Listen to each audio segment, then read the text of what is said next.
Hello friends, legal and social awareness के इस episode में आप सभी का बहुत बहुत स्वागत है। मैं करीम अहमद सिद्दीकी एडवोकेट। कैसे हैं आप सब लोग? उम्मीद करता हूं कि आप सभी लोग स्वस्थ होंगे और अच्छे होंगे। ऑनरेबल इलाहाबाद हाई कोर्ट की एक बेंच के द्वारा एक ऐसा आदेश पारित किया गया है एक डिवोर्स के मामले में महिला द्वारा फाइल ट्रांसफर एप्लीकेशन में, जिससे उन तमाम महिलाओं को जिनके हस्बैंड्स के द्वारा उस महिला की ससुराल वाली कोर्ट में डिवोर्स का सूट फाइल किया गया था और महिला को किसी दूसरे शहर से, दूसरे जिले से अपनी ससुराल वाले शहर और जिले में आना पड़ता था तलाक का मुकदमा लड़ने के लिए, उन तमाम महिलाओं के लिए ऑनरेबल इलाहाबाद हाई कोर्ट के इस फैसले से बहुत बड़ी राहत मिलने वाली है। तो जुड़े रहें आखिरी तक, देखते हैं कि पूरा मामला क्या था और किस आधार पर transfer petition honourable Allahabad high court के द्वारा महिला के द्वारा फाइल की गई थी और इलाहाबाद हाई कोर्ट ने फाइनली क्या बात कही है और किस तरीके का आदेश पारित किया है। वैसे तो मुझे पता है कि आप मेरे सब्सक्राइबर हैं और मेरे रेगुलर व्यूवर्स हैं, लेकिन अगर आप चैनल में नए हों और मेरे वीडियो को पहली बार देख रहे हों तो चैनल को सब्सक्राइब करके बेल बटन को हिट करके ऑल पे सेट कर दें।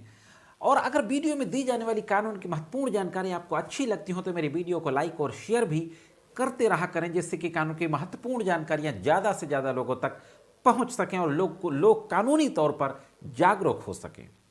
तो देखते हैं कि क्या मामला था। एक पति पत्नी के मध्य विवाद हो जाता है और हस्बैंड के द्वारा कानपुर की कोर्ट में एक डिवोर्स का petition section 13 Hindu marriage act के तहत फाइल किया जाता है। पत्नी इलाहाबाद में रेजिडेंट डॉक्टर के रूप में काम कर रही है।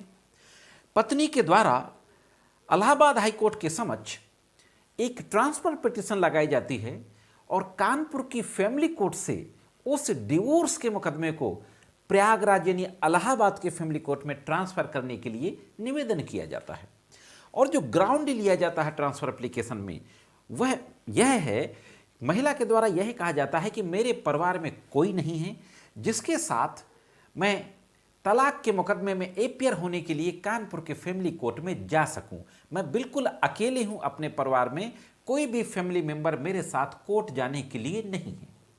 दूसरी तरफ हस्बैंड के द्वारा कहा जाता है कि यह मुकदमे को लंबा खींचने के लिए इस तरीके की ट्रांसफर पिटीशन फाइल की गई है और प्रयागराज अगर मैं आता हूं तो मेरी जान को खतरा है। मैं आपको बता देता हूं कि ट्रांसफर एप्लीकेशन नंबर क्या था। Transfer application civil number 206/2021।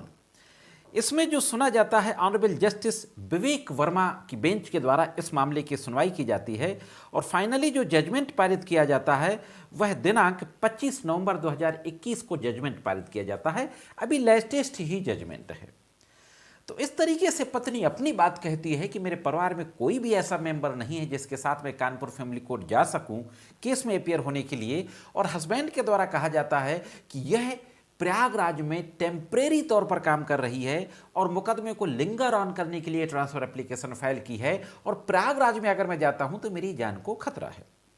Honourable Allahabad high court के न्यायमूर्ति महोदय के द्वारा पूरे केस के फैक्ट को देखा जाता है और दो मुकदमों का जिक्र किया जाता है ऑनरेबल सुप्रीम कोर्ट के। अंजलि अशोक साधवानी बनाम अशोक किशन चंद साधवानी 2009 का केस है जो सुप्रीम कोर्ट 1374 पेज में ये पब्लिश हुआ है। मैं स्क्रीन पर उसकी डिटेल दे दूंगा।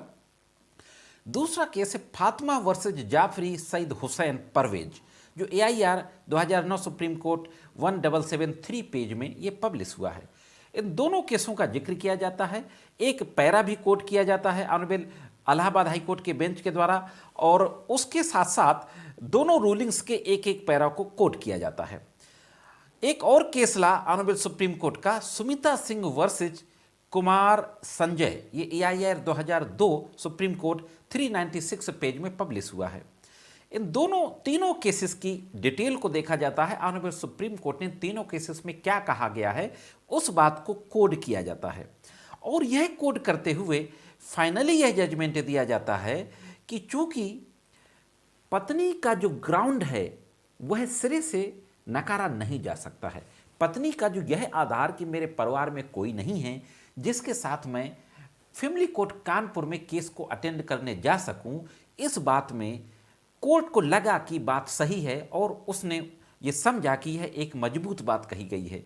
दूसरी तरफ जो पति के द्वारा कहा गया था कि मेरी जान को खतरा है, इसमें कोर्ट ने कहा कि ऐसा कोई भी सबूत नहीं है, कोई साक्ष्य नहीं है जिससे ऐसा साबित होता हो, प्राइमा फेसाई ऐसा लगता हो कि पति को जान को खतरा है।